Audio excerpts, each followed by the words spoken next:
Gold trusted gold buyers మీరు తాకట్టు పెట్టిన బంగారాన్ని విడిపించి ఈ రోజు ఉన్న మార్కెట్ ధరకు కొనబడును. అందరికీ నమస్కారం, నేను Swaroopa Potlapalli. Welcome to trending topic.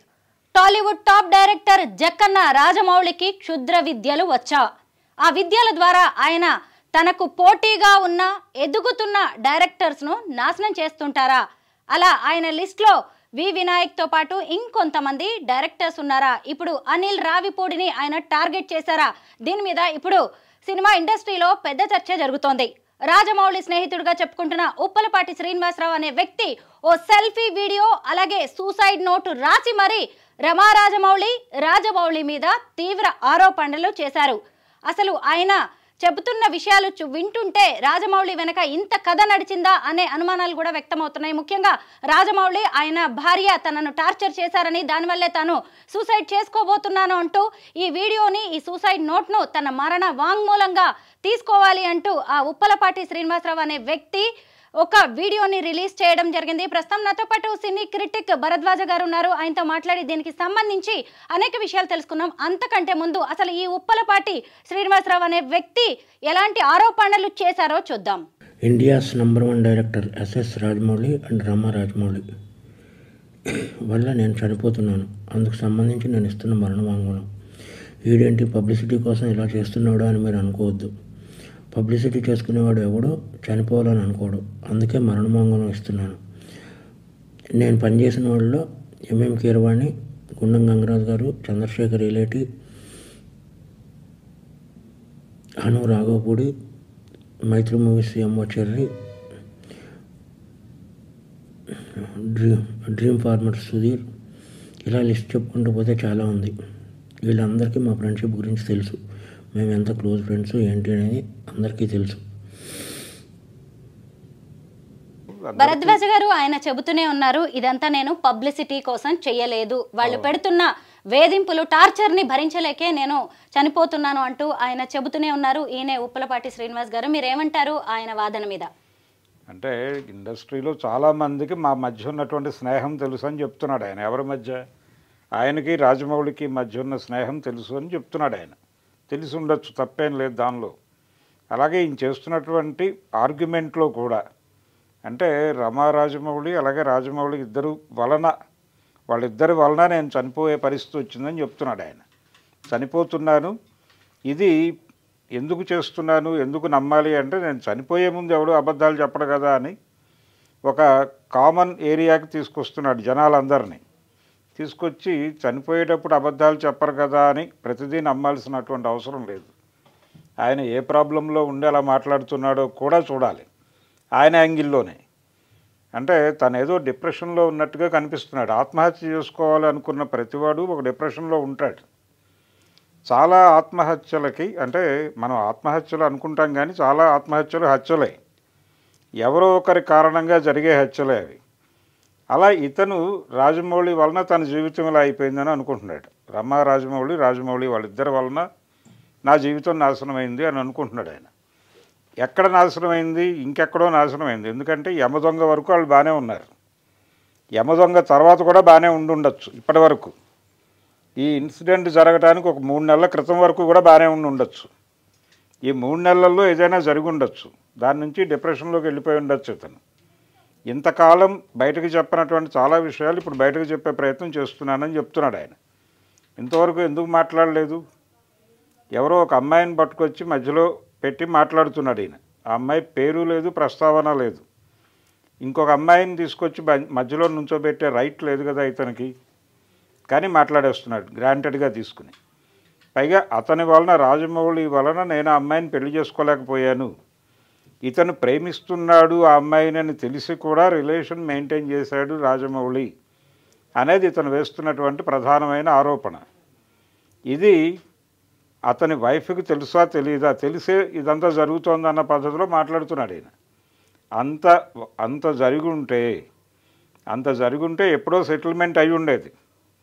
ఇతను పెళ్ళి ఎందుకు చేసుకోలేదంటే ఆ అమ్మాయితో నాకు ప్రేమ ఉంది, ప్రేమ ఉండటం వలన ఆ అమ్మాయి అలా అయిపోయినందువలన ఇలా ఇన్ని విషయాలు మాట్లాడుతున్నాడు. ఈ రిలేషన్స్ అన్నీ వీళ్ళ యాంగిల్లో మాత్రమే మాట్లాడుతున్నాడు. కానీ ఆ అమ్మాయి ఒక పర్సన్ కదా, ఆ అమ్మాయి ఒక యూనిట్ కదా, ఆ అమ్మాయికి ఒక ఆలోచనలు ఉంటాయి కదా, ఆ అమ్మాయికి ఒక ఎక్స్ప్రెషన్ ఉంటుంది కదా, ఆ అమ్మాయి వీళ్ళిద్దరిని టాలరేట్ చేసిందా, గెంటేసిందా, దాని గురించి మాట్లాడాలి కదా. అసలు ఆ ప్రస్తావన లేకుండా ఆ అమ్మాయితో మేమిద్దరం ఉన్నామని ఇష్టం వచ్చినట్టు మాట్లాడేస్తాడేంటి ఇతను గ్రాంటెడ్గా. అంటే అక్కడ ఆయన టార్గెట్ గానీ ఆయన ఇబ్బంది పెట్టింది గానీ అమ్మాయి కాదు అని అతను చెప్పడం అదే ఉద్దేశం కదా. అమ్మాయితో ప్రాబ్లం లేదు, రాజమౌళితో ప్రాబ్లం. రాజమౌళితో ఎప్పుడు ప్రాబ్లం, ఇప్పుడు ప్రాబ్లం. ఆయనే చెప్తున్నట్టుగా యమదొంగప్పుడు కూడా బాగానే ఉన్నారు వీళ్ళు. ఇతని పేరు వేశాడు ఆయన టైటిల్స్లో, ఎగ్జిక్యూటివ్ ప్రొడ్యూసర్గా వేశాడు పైగా. మరి అంత వాల్యూ ఇచ్చిన మనిషి, ఆ వాల్యూని ఎంజాయ్ చేసిన మనిషి, ఎప్పుడో జరిగినటువంటి ఇన్సిడెంట్ ఇది, శాంతినివాసం సీరియల్ కంటే ముందు జరిగిందని చెప్తున్నాడు. మరి చెప్తున్నప్పుడు ఇప్పుడు ఎందుకు గొడవ చేస్తున్నావు నువ్వు, ఇంతకాలం ఎందుకు దాచిపెట్టావు? అసలు అమ్మాయి ఏమైపోయింది, వేరే పెళ్లి చేసుకుని వెళ్ళిపోయిందా వీళ్ళందరిని వదిలేసి? ఇలా చాలా గందరగోళం ఉంది. అయితే ఒక టార్గెట్, ఇతను ఒక అమ్మాయితో లింక్ పెట్టి కనుక ఒక వార్తను సర్క్యులేషన్లో పెడితే అది డెఫినెట్గా అవతల వాడిని క్యారెక్టర్ని అసాసిన్ చేయగలుగుతుంది ఆ వార్త అనేది నమ్మాడు ఇతను. నమ్మి ఎవరో అంటే నిజంగా ప్రేమించుంటే అలాంటి పని చేసి ఉండేవాడు కాదు. ఆ అమ్మాయిని అలా రోడ్డు మీదకి నుంచోబెట్టేవాడు కాదు. పేరు చెప్పలేదు కానీ దాదాపుగా ఒక క్యారెక్టర్ని అసాసిన్ చేసే ప్రయత్నం కూడా జరిగింది ఈ వీడియోలో. అందుకని అతని మెంటల్ స్టేటస్ ఏమిటి, సైకలాజికల్ స్టేటస్ ఏంటి అనేది చూడాలి. చాలా గందరగోళంలో ఉన్నాడు, డిప్రెషన్లో ఉన్నాడు, ఎక్కడో హర్ట్ అయ్యాడు ఇతను రాజమౌళి నుంచి. ఆ హర్ట్ అయిన గొడవలో నుంచి తను నమ్మినటువంటి కథని ప్రపంచంతో నమ్మించడానికి ప్రయత్నం చేస్తున్నాడు అతను. అందుకని ఈ కథని రాజమౌళిని సీరియస్గా వాళ్ళు ఏదో నేరం చేశారు అనుకోనక్కర్లేదు, కానీ ముందు ఇతను ఎక్కడున్నాడో ట్రేస్ చేసి ఈ లోపు ఏమీ చేసుకోకుండా ఉంటే ముందు ఇతన్ని తీసుకొచ్చి ఒక సైకాట్రిస్ట్ దగ్గర కూర్చోబెట్టి మాట్లాడించాల్సినటువంటి అవసరం అయితే ఉందని నేను ఫీల్ అవుతున్నాను. కండిషన్ బాగాలేదు, ఏ కారణం చేతైనా డిప్రెషన్లోకి వెళ్ళి ఉండొచ్చు ఆయన. ఆర్థిక కారణాలు కావచ్చు, ఆర్థికంగా ఇతను దెబ్బతింటానికి రకరకాల కారణాలు ఉండొచ్చు. అతని నుంచి సహాయం అడిగి ఉండొచ్చు రాజమౌళి నుంచి, అతను టచ్ అయి ఉండకపోవచ్చు, టచ్ అయినా అతను ఇచ్చిన హామీ మీద నిలబడి ఉండకపోవచ్చు. చాలా గొడవలు ఉన్నాయి దీనిలో. కాబట్టి ఇతను సూసైడ్ నోట్ వలన సుమోటోగా తీసుకుని అతను అరెస్ట్ చేసి లై డిటెక్టర్ టెస్టులు చేయమని చెప్తున్నాడు ఈయన. ఆ లై డిటెక్టర్ టెస్టులు చేయటం వలన అన్ని నిజాలు బయటకు వస్తాయని మనకేం గ్యారంటీ లేదు. ఇంతకుముందు చాలా లై డిటెక్టర్ ఇవి చూసాం మనం, ఆయేషా మీరా కేసులో కూడా దేనిలోనూ ఏ నిజము బయటకు రాలేదు. కాబట్టి అలాగే అవుతుంది ఇతని జీవితం కూడా. కానీ అలా ఆయన కోరుతున్న కోరికలు బాగానే ఉన్నాయి, కానీ అవన్నీ వర్కౌట్ అవుతాయా అనేది డౌటే. పోలీసులు ఇమ్మీడియట్గా ఇతన్ని ట్రేస్ చేయాలి ఎక్కడున్నాడు అని. ఒకవేళ ఏదైనా జరగకూడదు జరిగి ఉంటే రాజమౌళిని జీవితాంతం ఈ పెయిన్ అయితే కొనసాగుతుంది అతని జీవితంలో. కారణం ఏంటంటే అతనికి రిలేషన్ ఉంది ఇతనితో, ఫ్రెండ్షిప్ ఉండి ఉండవచ్చు. మెడ్రాస్ రోజుల నుంచి ఫ్రెండ్షిప్ ఉందని చెప్తున్నాడు ఆయన మెడ్రాస్లో క్రాంతి కుమార్ గారి దగ్గర పనిచేశాడు. ఇతను కూడా అప్పుడు అక్కడున్నాడా ఇంకెక్కడున్నాడా, త్రికోటి అని ఇంకో డైరెక్టర్ ఉన్నాడు. వీళ్ళందరూ ఆ టైం నుంచి కంటిన్యూ అవుతున్న వాళ్ళే. వరాముళ్ళపూడి వీళ్ళందరూ రాఘవేంద్రరావు గారి కాంపౌండ్లో కూడా కలిసి ట్రావెల్ చేశారు వీళ్ళందరూ. ఈయన కూడా చెప్తున్నాడు ఆ పేర్లన్నీ. వాళ్ళందరికీ తెలుసు మా మధ్య ఉన్నటువంటి సంబంధం, రిలేషను ఇవన్నీ చెప్తున్నాడు. కానీ ఆ అమ్మాయి ఎవరో వీళ్ళెవరికి తెలుసు అని చెప్పట్లేదు. ఇలా గందరగోళం ఉంది. ఈ మనిషి సైకలాజికల్ డిజార్డర్లో ఉన్నాడు. తన నష్టానికి కారణంగా ఆయన ఒక స్టోరీ బిల్డ్ చేసుకున్నాడు మెంటల్గా. దాన్ని అతనే నమ్ముతున్నాడు. ఆ నమ్మిన దాన్ని ప్రపంచంలో నమ్మించే ప్రయత్నం చేస్తున్నాడు. ఈ రాజమౌళి ఉప్పలపాటి శ్రీనివాసరావు ఎపిసోడ్కి సంబంధించి ఇంకొన్ని విషయాలు తెలుసుకునే ముందు ఆయన ఏమన్నాడో ఒకసారి చూద్దాం. ఎందుకంటే చాలా పెద్ద వీడియో రిలీజ్ చేశారు ఆయన. వీళ్ళందరినీ మేము పెంచాం, ఆడిని బాగుంటారు, నన్ను బాగుంటారు, మమ్మల్ని పెంచాం. వీళ్ళందరూ దూరం అయిపోయారు, ఫ్యామిలీ మొత్తం దూరం అయిపోయింది. ఎందుకంటే ఈ నంబర్ 1 డైరెక్టర్ అయ్యేటప్పుడు షాసింగ్ చేస్తున్నాడు ప్రపంచాన్ని. షాసింగ్ చేసి నన్ను చంపేయాలన్నంత టార్చర్ పెట్టాడు. ప్లస్ నేను గాడ్స్ అని కాదు, ఆయన మహాత్మని చేయడానికి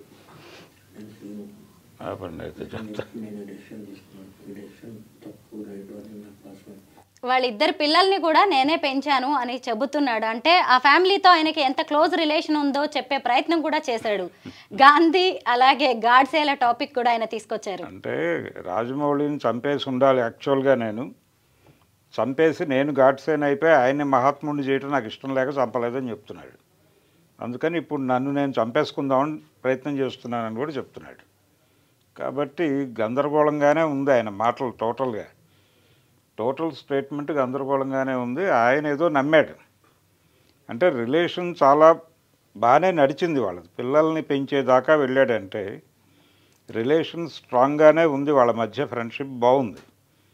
ఆ బాగున్న ఫ్రెండ్షిప్ ఎందుకు గందరగోళం అయింది అనేది చెప్పాలి. దీనిలోకి అనవసరమైన ఒక ప్రేమ కథను తీసుకొచ్చి, అంటే ఓపెన్గా నేను చాలా హెల్ప్ చేశాను అతనికి, అతను నాకు చేయాల్సినటువంటి హెల్ప్ చేయలేకపోయాడు, దానివల్ల నేను జీవితంలో నష్టపోయాను అంటే ఆ ఇంపాక్ట్ వేరే ఉంటుంది ప్రపంచానికి. ఒక అమ్మాయిని తీసుకొస్తే ఆ కేసుకి కొంత బలం వస్తుంది అనుకున్నాడు ఇతను. ఎంతైనా సినిమా మనిషి కాబట్టి కథను కొంచెం పకడ్బందీగా డిజైన్ చేద్దాము అని అనుకుని ఆ అమ్మాయిని తీసుకొచ్చి ఇవన్నీ చేశాడు.